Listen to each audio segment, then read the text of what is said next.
Welcome to N24 news. ముందుగా headlines చూద్దాం.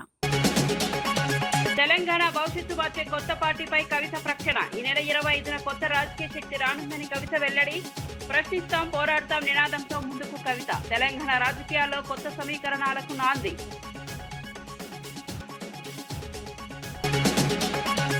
రాధాకృష్ణ వ్యాఖ్యలపై గుడివాడ అమర్నాథ్ ఘాటు విమర్శలు. మావిగన్ పై తప్పుడు ప్రచారం చేస్తున్నారని ఆరోపణ. మీడియా బాధ్యతగా వ్యవహరించాలని అమర్నాథ్ సూచన. వ్యాఖ్యలు వెనక్కి తీసుకోవాలని డిమాండ్.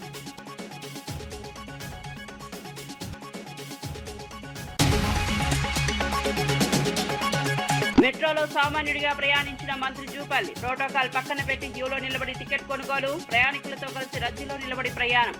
మంత్రి సరళపై ప్రశంసలు వెల్లువెత్తిన ఘటన.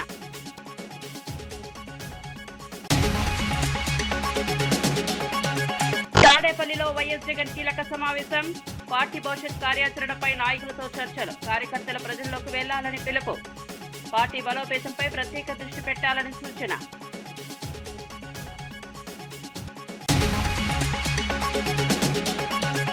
ట్రంప్ వ్యాఖ్యలపై ఓవైసీ తీవ్ర ఖండన. ఇరాన్పై వ్యాఖ్యలు ఉద్రిక్తతకు దారితీస్తాయని హెచ్చరిక. యుద్ధం వల్ల సాధారణ ప్రజలే నష్టపోతారని వ్యాఖ్య.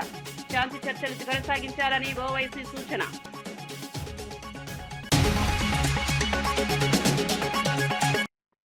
ఇక వార్త వివరాల్లోకి వెళ్తే తెలంగాణ జాగృతి అధ్యక్షురాలు కల్వకుంట్ల కవిత కీలక రాజకీయ ప్రకటన చేశారు.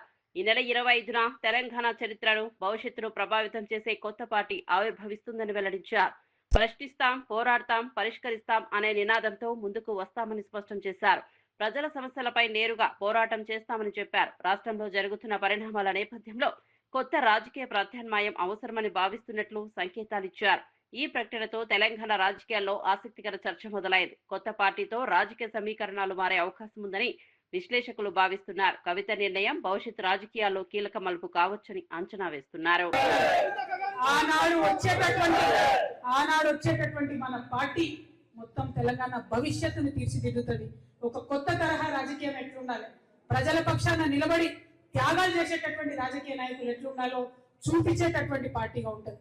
ప్రతి పార్టీ కూడా ఆషామాషాగా రావడం, పోవడం, ఎగ్జిబిషన్లకు వచ్చినట్టు ప్రజల దగ్గరకు వచ్చి ఫోటోలు దిగి వాట్సాప్ లో పెట్టుకొని వెళ్ళిపోవడం, అంతే తప్పితే చిత్తశుద్ధితో నిలబడి పోరాటం చేస్తున్న వాళ్ళు లేరు. అందుకే జాగృతి ఒకటే మాట చెప్తున్నది, మేము ప్రశ్నిస్తాం. మొదలు అన్యాయం జరిగితే ప్రశ్నిస్తాం, నెక్స్ట్ పోరాడతాం, ఆఖరికి పరిష్కరిస్తాం. ప్రశ్నిస్తాం, పోరాడతాం, పరిష్కరిస్తాం. వేరే వాళ్ళలాగా సూపు కట్నం కింద పోయొచ్చుడు కాదు. ప్రశ్నిస్తాం, పోరాడతాం, పరిష్కరిస్తాం. మరి అదొకటే. అమరావతి చట్టబద్ధత అంశంపై వైసీపీ ఎంపీ అవినాష్ రెడ్డి సంచలన వ్యాఖ్యలు చేశారు. చిన్న మార్పులు చేసి సంబరాలు జరుపుకోవడం ఎందుకని ప్రశ్నించారు. పునర్విభజన చట్టంలోని కీలక అంశాలపై ఎందుకు మాట్లాడడం లేదని విమర్శించారు. అమరావతిని రాజధానిగా చేయడం వల్ల రాష్ట్రానికి ప్రయోజనం కలగలేదని అన్నారు. మావిగన్ ప్రణాళికతోనే రాష్ట్ర భవిష్యత్ సాధ్యమని స్పష్టం చేశారు. ప్రజలకు పూర్తి సమాచారం ఇవ్వకుండా రాజకీయ ప్రయోజనాల కోసం ప్రచారం జరుగుతోందని ఆరోపించారు. సెక్షన్ 5(1) 10 సంవత్సరాల పాటు హైదరాబాద్ మనకు క్యాపిటల్, కామన్ క్యాపిటల్ గా ఉంటుందని చెప్పారు. సెక్షన్ 5(2) 10 సంవత్సరాల తర్వాత ఆంధ్ర రాష్ట్రానికి ఇట్స్ ఓన్ క్యాపిటల్ ఉంటుంది అని చెప్పినారు. ఇది చట్టం 2013లో చెప్పింది.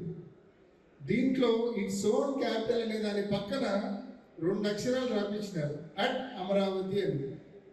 దానికి ఈ లోకేష్, చంద్రబాబు నాయుడు గారు ఎంత బిల్డప్ ఇస్తారంటే 2 అక్షరాలే. నేషనల్ హైవే ఉంది, ఒక పెద్ద ఇంటర్నేషనల్ ఎయిర్పోర్ట్ ఉంది, సీ పోర్ట్ ఉంది. ఇదంతా ఒక క్లస్టర్గా ఫామ్ చేసి మావిగన్ అని నామకరణం, మావిగన్ కాకుండా ఇంకే పేరైనా పెట్టుకోండి, మీ ఇష్టం, పేరు ఏదైనా పెట్టుకోండి.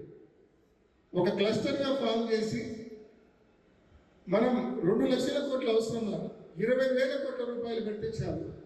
మొత్తం కావాల్సిన ఇన్ఫ్రాస్ట్రక్చర్ అంతా మనం క్రియేట్ చేయొచ్చు. 10% ఖర్చుతో మనం ఇన్ఫ్రాస్ట్రక్చర్ క్రియేట్ చేయొచ్చు. ఒక పెద్ద క్యాపిటల్గా మనం ప్రొజెక్ట్ చేసుకోవచ్చు. బయట నుంచి భారీగా పెట్టుబడులు కూడా ప్రైవేట్ నుంచి మనం తీసుకొని రావచ్చు. హైదరాబాద్ నాంపల్లి మానవ హక్కుల కమిషన్ కార్యాలయం ఎదుట మహిళ ఆత్మహత్యాయత్నం కలకలం రేపింది. కవాడిగూడ ప్రాంతంలో పనిచేస్తున్న శ్రావణి అనే మహిళపై దొంగతనం ఆరోపణల నేపథ్యంలో పోలీసులు విచక్షణ రహితంగా కొట్టారని ఆరోపించారు. పోలీస్ స్టేషన్ కు తీసుకెళ్లి హింసించారని, అపార్ట్మెంట్ లో తన ఫోటోలు అతికించారని చెప్పారు. అవమానాన్ని తట్టుకోలేక ఆత్మహత్య యత్నానికి పాల్పడ్డానని వెల్లడించారు. ఈ ఘటనపై స్పందించిన మానవ హక్కుల కమిషన్ చైర్మన్ జస్టిస్ షమీం ఆఖర్ పూర్తి నివేదిక ఇవ్వాలని పోలీసులకు ఆదేశించారు. బాధితురాలికి న్యాయం చేయాలని సూచించారు అని చెప్పింది సార్. నేను ఆడికి పోయినా, మళ్ళీ వాళ్ళకి ఫోన్ చేసింది. ఫోన్ చేసి శ్రీవాణి నువ్వు అక్కడికి ఎందుకు పోయినావు, నేను ఫోన్ చేసినా కదా నువ్వు వీడికి రా అని చెప్పి సార్ ఫోన్ చేసింది సార్. నేను ఆడికి పోయిన తర్వాతకి సార్ నేను తీయలేదు సార్ అన్న సార్. మళ్ళీ రెండోసారి పిలిచిరు, మూడోసారి పిలిచినాక ఇట్లా అట్లనే అన్న. మళ్ళీ వాళ్ళకి ఏం చెప్పింది, దాన్ని పిలిస్తే అది వస్తలేదా, నా దగ్గర సొసైటీలోకి పిలిస్తే బి బ్లాక్ 1307కి రామంటే వస్తలేదు, ఈ బ్లాక్ 404కి పోయింది అని చెప్పి అన్నది సార్. నేను అన్న మళ్ళీ మేడం మీరు ఏమైనా పోయినా కానీ మళ్ళీ నా మీద అంటారు, పోలీస్ స్టేషన్ లోనే మాట్లాడతాం మేడం, నేను ఏం మాట్లాడాను అని చెప్పిన సార్. చెప్పంగానే ఆమె ఏమన్నది, సరే నేను చూసుకుంటాలే, నేను ఇప్పటి వరకు సీరియస్ కాలే, ఇప్పుడు నేను సీరియస్ అయితే నేను మీద కంప్లైంట్లు ఇయ్యలే, నేను ఇప్పుడు నేను కంప్లైంట్ ఇస్తా అని చెప్పి ఆ రికార్డింగ్ కూడా నా దగ్గర ఉంది సార్. ఆ రికార్డింగ్ పోయి పోలీసు వాళ్ళకి వినిపిస్తే పోలీసు వాళ్ళు ఏమన్నారు, పెద్ద వాళ్ళది రికార్డింగ్ చేస్తామని చెప్పి నన్ను శనివారం సాయంత్రము 4 గంటల నుంచి 7 గంటల వరకు కొట్టిరు సార్. 40 నుంచి 30 దెబ్బల వరకు కొట్టి నన్ను నడిపించుకుంటూ కొట్టిరు సార్. నేను తీయలేదు సార్, తీయలేదు అన్నా గానీ తీయలేదు, నువ్వు పెద్దోళ్ళతో పెట్టుకుంటావా, మేడం ఫోన్ రికార్డింగ్ చేస్తావా అని చెప్పి నన్ను మస్తు కొట్టిరు సార్. బేవస్ కూడా అయినా కానీ నీళ్ళు చల్లి మరీ కొట్టిరు సార్, చొంపల మీద కొట్టిరు. ఒక ఇద్దరు కానిస్టేబుల్, ఒక మేడం శ్రీవాణి అని ఉంటది, ఆమె నా కాళ్ళ మీద నిలబడ్డది, ఇంకొక ఆమె నన్ను బెల్టులు తీసుకొని కాలు కట్టేసి కొట్టిరు. సరే ఈ దెబ్బలకు నేను ఏగలేకపోతున్నా, నాకు ఊరేసేసానంటే నెక్స్ట్ అదే చేస్తేనే నేను చూడు నువ్వు నీ బతికెంత నువ్వెంత అని చెప్పి నన్ను కొట్టుకుంటా గలంజే అనుకుంటా తిట్టుకుంటా మరి నన్ను కొట్టింది సార్. నేను ఇప్పటి వరకు నేను ఏం తప్పు చేయలే అని చెప్పి నా నెక్లెస్ ట్రైలో కూడా పోయి సార్ మొత్తం మాకు చెక్కింగ్ ఉంటుంది సార్, మిషన్లు ఉంటాయి సార్. 5 ఏళ్ళు అయితే నేను పనిచేసి ఇప్పటి వరకు ఇట్లా వాళ్ళ దగ్గర లేదు. సొసైటీలో మొత్తం నిన్న నా ఫోటో పెట్టి సొసైటీలో మొత్తం ఈ అమ్మాయి దొంగతనం చేసిందని చెప్పి మొత్తం సొసైటీలో మొత్తం రాకుండానే చేసింది సార్. నేను ఈ పని ఆ పని చేసుకొని బతుకుతాం సార్. ఆ లోపల ఆ మొక్క దాంట్లోకే పోవాలా, వేరే దగ్గర రావద్దని చెప్పి ముగ్గురిని అట్లనే చేసింది సార్. వాళ్ళ రికార్డింగ్ కూడా నా దగ్గర ఉన్నాయి సార్. నన్నే కాదు రాణి అన్నటామెని, మధుర అన్నటామెని, ఇంకొక ఆమెను కూడా అట్లనే చేసింది సార్. నెక్స్ట్ కూడా నేను అట్లనే వస్తున్నా లోపలికి అని చెప్పి నన్ను కూడా లోపల రాకుండానే చేసింది సార్. ఆమె 1307 Indra madam sir, B block Indra madam. వాళ్ళు ఏం జాబ్ చేస్తారో ఏమో తెలియదు సార్. వాళ్ళ ఇంట్లో పని చేస్తే నన్ను ఎన్ని సార్ 5 ఏళ్ళ నుంచి చేస్తున్నా సార్ వాళ్ళ ఇంట్లో. నేను మెడల్ వేసుకున్న మంగళసూత్రం ఏమో తెలియదు సార్. వాళ్ళ చెల్లెదన్నది, తర్వాతకి ఏమన్నది, మా చెల్లె వాళ్ళ మరిది మంచోడు కాదు అని అన్నది. అన్న తర్వాతకి మేడం నువ్వు నాకు 3500 ఇచ్చినావు, వేరేటోళ్ళకి 5000 ఇచ్చినావు అని అన్న. జీతం విషయంలోనే కొట్లానే సార్, వేరేటోళ్ళకి 5000 ఇచ్చింది. ఏ కొత్త అమ్మాయి వస్తే వాళ్ళని పెట్టుకుంటది, వేరేటోళ్ళని తీసేస్తుంది సార్. ఆమె మాకు సొసైటీలో బుక్ ఉంటది, వాళ్ళు జీతం ఇచ్చింది కూడా మేము కింద సొసైటీలకు చెప్పాలి సార్. వాళ్ళకి చెప్పి మేము చెకింగ్ ఉంటది, వాళ్ళకి ఎంత జీతం ఇచ్చిందో మాకు పేపర్ మీద మెన్షన్ ఉంటది. మళ్ళీ శ్రీవాణికి ఇంత ఇచ్చిరా అంటది. మా దగ్గర పైసలు ఉన్నా గానీ వాళ్ళ దగ్గర పోయి చూపించి చెకింగ్ చేయించుకొని అవుట్ చేయించుకొని మేము బయటికి పోవాలి సార్. ఇప్పటిదాకా నా దాని లోపల దొంగ పేరే లేదు. ఈమె నా పేరు రాసి సొసైటీలో మొత్తం నా ఫోటో చూపించి ఈమె దొంగ మీ దగ్గర కూడా పోతే కూడా రాసేసేయండి అని చెప్పి వచ్చిన సార్. నాతో పాటు చాలా మంది కూడా పనిచేసేవాళ్ళు ఉన్నారు సార్. ఇప్పుడు నేను కిరోసిన్ పోసుకున్న స్థితికి వచ్చినంటే చాలా మంది కూడా అట్లనే అవ్వచ్చు కదా సార్. పెట్టింది సార్, లేదు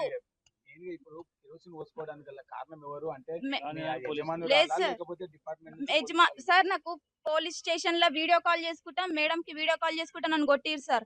లంజే గింజ అనుకుంటా మేడం కి ఫోన్ చేసుకుంటా, వీడియో కాల్ చేసుకుంటా కూడా నన్ను కొట్టిరు. దాని లోపలనే కూర్చోబెట్టారని ఎన్ని గలీజ్ మాటలు అన్నారు తెలుసా సార్. నన్ను మస్తు హింసించారు సార్. సార్ నాకు నేను ఆమె దగ్గర చెయ్యలేదు, ఆమె వస్తువు నాకు తెలియదు, ఆమె ఎన్ని గ్రాములు ఉందో ఇప్పటి వరకు నాకు పోలీసు వాళ్ళు చెప్పలేదు. ఉట్టి పుస్తలు తాడే అన్నారు.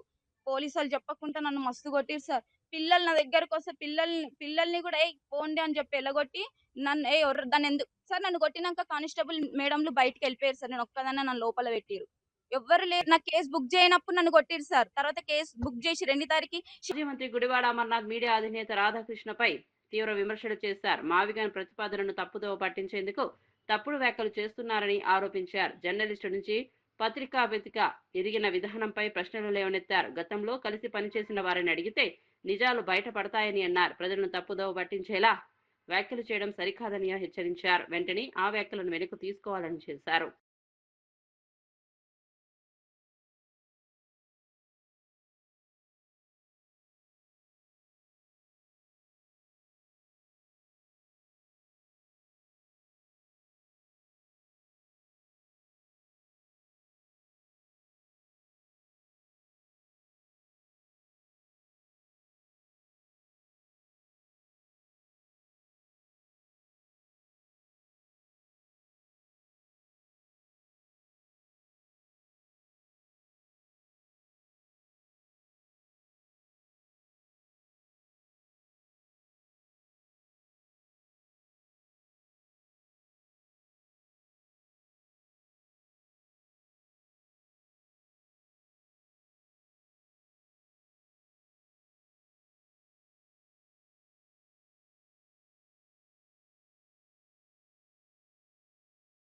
తాడేపల్లిలో వైసీపీ అధినేత వైఎస్ జగన్ పార్టీ నాయకులతో కీలక సమావేశం నిర్వహించారు. పశ్చిమ గోదావరి జిల్లా తాడేపల్లిగూడెం నియోజకవర్గానికి చెందిన మాజీ ప్రజాప్రతినిధులు, నాయకులు, కార్యకర్తలు ఈ సమావేశానికి హాజరయ్యారు.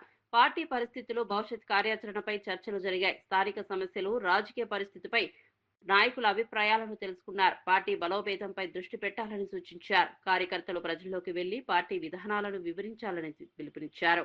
రాబోయే రాజకీయ పరిస్థితులను దృష్టిలో ఉంచుకుని వ్యూహాలు సిద్ధం చేయాలని సూచించారు. నేను ఇదే రాధాకృష్ణకి చెప్తా ఉండా, నువ్వు అన్న మాటలు రేపు పొద్దున మా ప్రభుత్వం వచ్చినాక నిన్ను తిప్పని స్టేషన్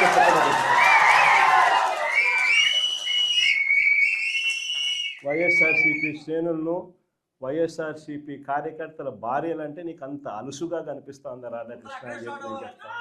ఎవరికైనా వాళ్ళకైనా భార్యలు ఉంటారు, వారి భార్యలను ఉద్దేశించి మనలో ఎవరైనా కానీ మనమైనా కూడా అలా మాట్లాడితే వాళ్ళకి నచ్చుతుందా? ఎవరికి నచ్చదు. నచ్చినప్పుడు అలాంటి మాటలు మాట్లాడేదానికి కనీసం అలాంటి మాటలు మాట్లాడినప్పుడు తప్పు అని చెప్పి కనీసం ఈ నాయకులన్నా చెప్పాలి కదా. ఈ చంద్రబాబు నాయుడు చెప్పడు, ఈ లోకేష్ చెప్పడు, ఇలా దత్తపుత్రుడు చెప్పడు. ఎంత సిగ్గు లేకోకుండా ఆ రాధాకృష్ణ తప్పుడు మాట్లాడితే ఆ తప్పుడు మాటలకు సమర్థిస్తారు వీళ్ళంతా. ఈ స్థాయికి రాజకీయాలు దిగజారిపోతే రేపు పొద్దున ఈరోజు సోషల్ మీడియాలో ఎప్పుడెప్పుడో కమెంట్లు పెట్టినవి అన్నీ తీసుకొని వచ్చి పిల్లలందరినీ తీసుకొని వచ్చి స్టేషన్ల చుట్టూ తిప్పుతున్నారు, జైళ్ళల్లో పెడతా ఉన్నారు, కోట్ల చుట్టూ తిప్పుతూ ఉన్నారు, కొడుతున్నారు. ఇదే రేపు పొద్దున ఆంధ్రజ్యోతి రాధాకృష్ణ కూడా రేపు పొద్దున ఇదే జరుగుతుందని ఖచ్చితంగా చెప్తాము.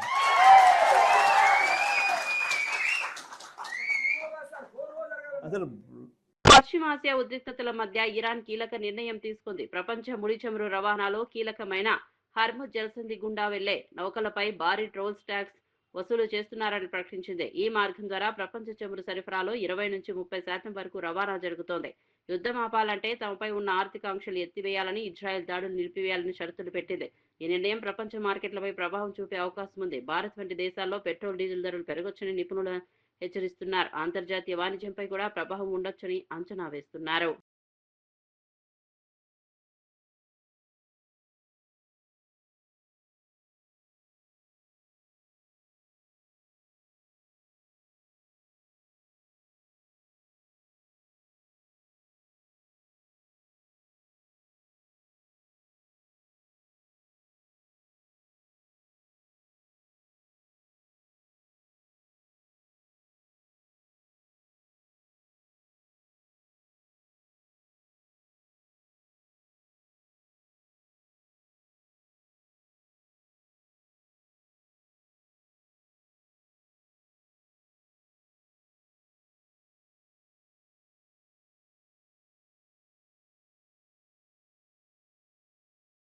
స్టార్ అల్లు అర్జున్ పుట్టినరోజు సందర్భంగా హైదరాబాద్ లో అభిమానులు ఘనంగా వేడుకలు నిర్వహించారు. ఆర్టీసీ క్రాస్ రోడ్ లోని సంధ్యా థియేటర్ వద్ద భారీగా అభిమానులు చేరుకున్నారు. పెద్ద కేక్ కట్ చేసి తమ అభిమానాన్ని చాటుకున్నారు. బన్నీ బర్త్డే స్పెషల్ గా రేసుగుర్రం సినిమాను ప్రదర్శించగా అభిమానులు భారీగా హాజరయ్యారు. థియేటర్ వద్ద పండుగ వాతావరణం నెలకొంది. తమ అభిమాన హీరో మరిన్ని విజయాలు సాధించాలని కోరుకున్నారు. అభిమానుల ఉత్సాహం సోషల్ మీడియాలో కూడా వైరల్ గా మారింది. Birthday, so we all want to wish him many more happy returns of the day. Icon star, our stylish star, love you. Allu Arjun, youth icon, chukenga right sala. Happy birthday, Icon star. It's the birthday of Icon star. You came to watch the movie. Race Guram re-release Sandhya posters unta baagundadi. Happy birthday, Allu Arjun, I love you. Icon star. Jai Bande. Happy birthday icon star, మీ long life కి మేము కోరుకుంటున్నాం. After so many years, movie was released. Race Gurram. Lovely movie, lovely experience. Thanks a lot. Thank you. Arjun's birthday, we came to Race Guram movie when it was released in 2018. The same movie we saw it now and it was very beautiful. On the occasion of Allu Arjun birthday we came. Only one thing we have to say, happy birthday Allu Arjun sir. Icon Allu Arjun birthday. First of all, I am wishing my Allu Arjun birthday today. Happy, wish you many more happiness of the day. मैं अल्लू अर्जुन का बड़ा fan हूँ. I am the डायट fan of the Allu Arjun. ऐसे आप बहुत कुछ movies निकालना. तुम्हारा हेयर स्टाइल के लिए पूरा वर्ल्ड पूरा फेमस है. And your dressing is so excellent. You are the star of the trending. భారత రిజర్వ్ బ్యాంక్ ద్రవ్య పరపతి సమీక్షలో కీలక నిర్ణయం తీసుకుంది. రిపో రేటును 5.25% యథావిధంగా కొనసాగుతున్నట్లు గవర్నర్ సంజయ్ మల్హోత్రా ప్రకటించారు. భౌగోళిక రాజకీయ ఉద్రిక్తతలు, ఇంధన ధరల పెరుగుదల వంటి సవాళ్లు ఉన్నప్పటికీ ద్రవ్యోల్బణాన్ని నియంత్రించేందుకు నిర్ణయం తీసుకున్నట్లు తెలిపారు. ఈ నిర్ణయంతో బ్యాంక్ లోన్లపై ఈఎంఐలు పెరగకుండా సామాన్యులకు ఉపశమనం లభించింది. ఆర్థిక వ్యవస్థను స్థిరంగా ఉంచడమే లక్ష్యమని ఆర్బీఐ పేర్కొంది. I shall now briefly state the rationale for these decisions of the MPC. The MPC noted that since the last policy meeting, geopolitical uncertainties have heightened significantly. Headline inflation remains contained and below the target. However, upside risks to the inflation outlook driven by increased energy prices, pressures and probable weather disturbances affecting food prices have increased. Core inflation pressures remain muted, although supply chain dislocations and the risk of second round effects render the future inflation trajectory uncertain. The MPC further noted that high frequency indicators till February of this year suggest the continuation of strong momentum in economic activity. Growth impulses continue to be supported by robust private consumption and investment demand. However, the West Asia conflict is likely to impede this growth. Higher input costs associated with increase in energy prices and international freight and insurance costs, along with supply chain disruptions that could constrain availability of key inputs for downstream sectors, would impair growth. Telangana మంత్రి జూపల్లి కృష్ణారావు సాధారణ ప్రయాణికుల్లా మెట్రోలో ప్రయాణించి ఆకట్టుకున్నారు. Erram Manzil station నుంచి మియాపూర్ వరకు ప్రయాణించిన ఆయన స్వయంగా క్యూలో నిలబడి టికెట్ కొనుగోలు చేశారు. ఎలాంటి ప్రోటోకాల్ లేకుండా సాధారణంగా ప్రయాణించడం ప్రజల్లో చర్చనీయాంశమైంది. రద్దీ మధ్య ప్రయాణికులతో కలిసి నిలబడి ప్రయాణించారు. మెట్రో సౌకర్యాలపై ప్రయాణికులను అడిగి తెలుసుకున్నారు. సమయాన్ని ఆదా చేసేందుకు మెట్రో ఉత్తమ మార్గం అని పేర్కొన్నారు. ఈ ఘటనతో మంత్రి సరళతపై ప్రశంసలు వెల్లువెత్తుతున్నాయి.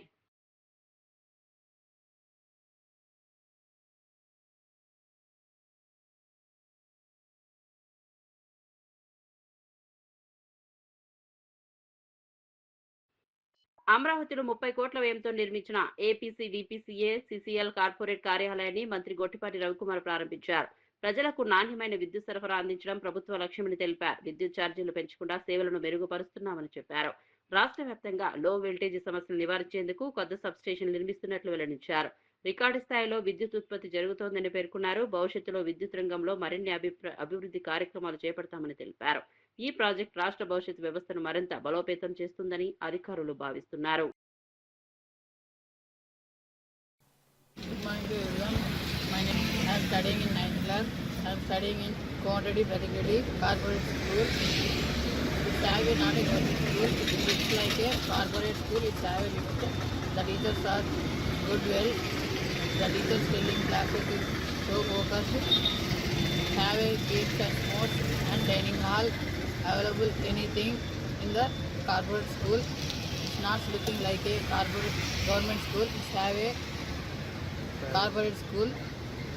It's built a Contadi Pratikedi Foundation. Our MP was built here. Thank you. Our teachers are very qualified teachers and our teachers are personal teachers. Focus on study and anything others instead of the school. Good morning to everyone. My name I am studying in 9th class. I am studying in Contadi Pratikedi Corporate School. It's have a not a government school. It looks like a corporate school. It's have a limit. The teachers are good well. The teachers telling classes is so focused. Have a games and sports and dining hall available anything in the corporate. Hyderabad ఎర్రగడ్డ ప్రభుత్వ మానసిక ఆసుపత్రిలో నూతన భవనం, medical students hostels ప్రారంభమయ్యాయి. రాష్ట్ర ఆరోగ్య శాఖ మంత్రి దామోదర రాజనరసింహ ఈ సదుపాయాలను ప్రారంభించారు. ఎమ్మెల్యే నవీన్ యాదవ్ తో కలిసి ఆసుపత్రి విభాగాలను పరిశీలించారు. హాస్టల్ గదులు, dining hall, emergency ward, observation యూనిట్లను ఆయన తనిఖీ చేశారు.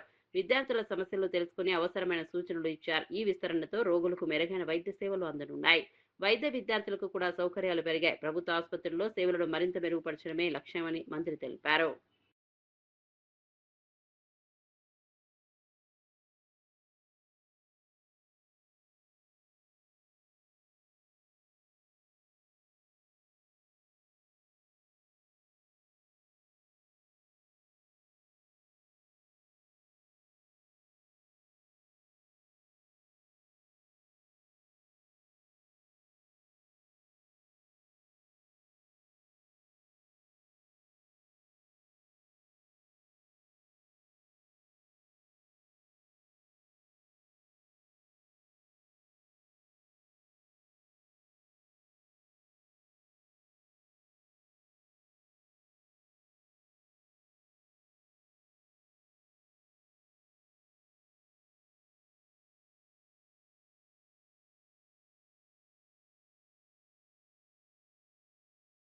అధ్యక్షుడు ట్రంప్ చేసిన వ్యాఖ్యలపై హైదరాబాద్ ఎంపీ అసదుద్దీన్ ఓవైసీ తీవ్రంగా స్పందించారు. ఇరాన్ నాగరికతను అంతం చేస్తామని చెప్పడం అనవసర ఉద్రిక్తతకు దారితీస్తుందని విమర్శించారు. కాల్పుల విరమణపై మాట్లాడడం మంచిదేనని, కానీ ఇప్పటికే జరిగిన నష్టానికి బాధ్యత ఎవరు తీసుకుంటారని ప్రశ్నించారు. అంతర్జాతీయ రాజకీయాలు ఇలాంటి వ్యాఖ్యలు ప్రమాదకరమని హెచ్చరించారు. శాంతి చర్చలు కొనసాగించాలని సూచించారు. యుద్ధం వల్ల సాధారణ ప్రజలే నష్టపోతారని తెలిపారు. लाइन में खड़ा है, कोई क्लू नहीं है किसी के पास, तो इसमें क्लैरिटी लाने की बेहद ज़रूरत है और हम उम्मीद करते हैं कि इलेक्शन कमीशन ऑफ इंडिया चुनाव से पहले जल्द से जल्द एक ट्राइब्यूनल बनेगा और वो जितना जल्दी हो सके इन केसेस को डील करके, ताकि वोट डालने का राइट एक कॉन्स्टिट्यूशनल राइट है, उनको मिल सके। सर, जो सीज फायर हुआ है ईरान और अमेरिका जो सीज फायर हुआ उसको कैसे आप देख रहे हैं? देखिए, ये बड़ा डेलिकेट सीज फायर हुआ है और हमारा मानना यह है कि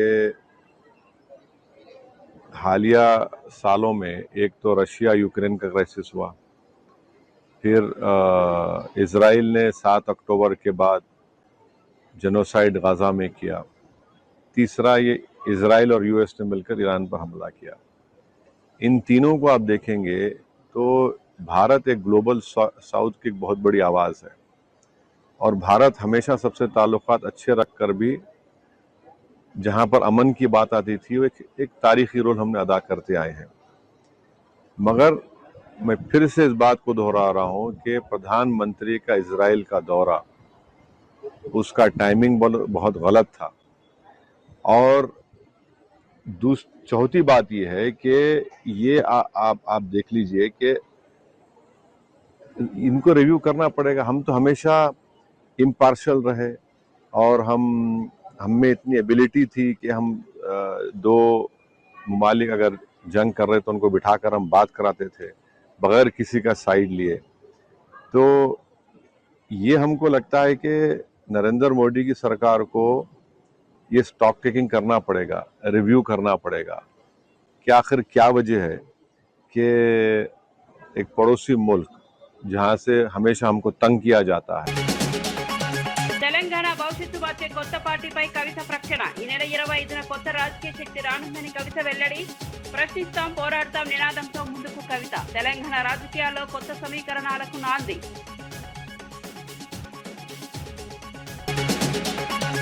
రాధాకృష్ణ వ్యాఖ్యలపై గుడివాడ అమర్నాథ్ ఘాటు విమర్శలు. మావిగన్ పై తప్పుడు ప్రచారం చేస్తున్నారని ఆరోపణ. మీడియా బాధ్యతగా వ్యవహరించాలని అమర్నాథ్ సూచన. వ్యాఖ్యలు వెనక్కి తీసుకోవాలని డిమాండ్.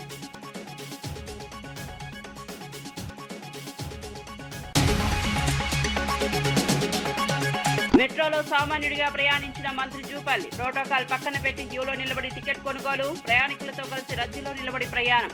మంత్రి సరళపై ప్రశంసలు వెల్లువెత్తిన ఘటన.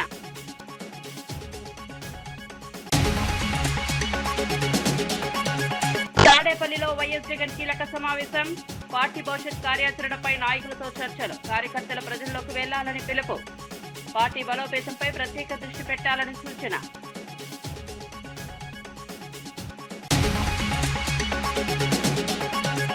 ట్రంప్ వ్యాఖ్యలపై ఓవైసీ తీవ్ర ఖండన. ఇరాన్పై వ్యాఖ్యలు ఉద్రిక్తతకు దారితీస్తాయని హెచ్చరిక. యుద్ధం వల్ల సాధారణ ప్రజలే నష్టపోతారని వ్యాఖ్య. శాంతి చర్చలు కొనసాగించాలని ఓవైసీ సూచన.